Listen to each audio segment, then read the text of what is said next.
good morning po. Dito para matatagpuan yung mga naging presidente natin, mga kabayan.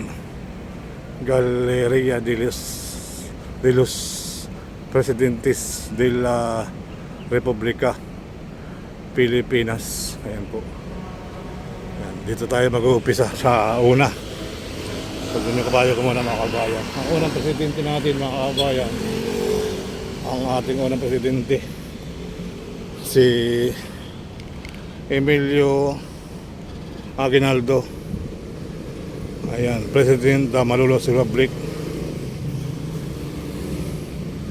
At saka si Manuel L. Quezon, First President ng Commonwealth.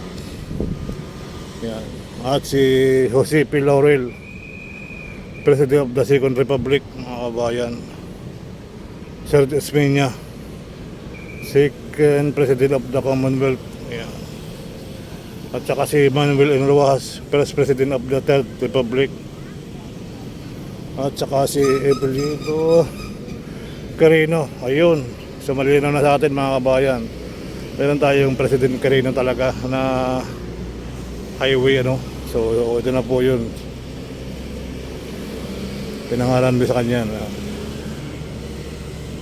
Elpidio R. Carino. Ayan. So ito naman si Ramon Magsaysay. Ayan, third President of the Third Republic. Alright. So Carlos P. Garcia, Fourth President of the Third Republic. At si Diosdado Macapagal. Ayan, Ferdinand E. Marcos. Ayan, President of the Fourth Republic. At saka si Corazon C. Aquino, First President of the Fifth Republic. At saka si isa pa, Fidel B. Ramos, Second President of the Republic.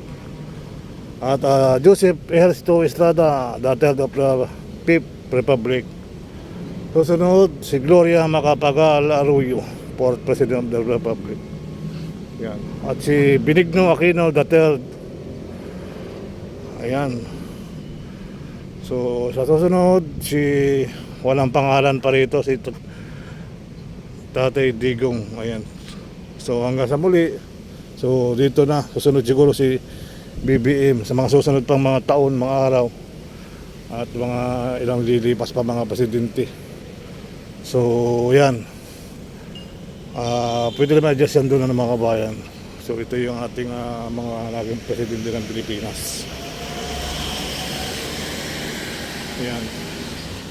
So si Tatay Digong, si Ninoy, si Gloria, si Erap, si Ramos, si Cory, si Marcos, Macapagal, Garcia,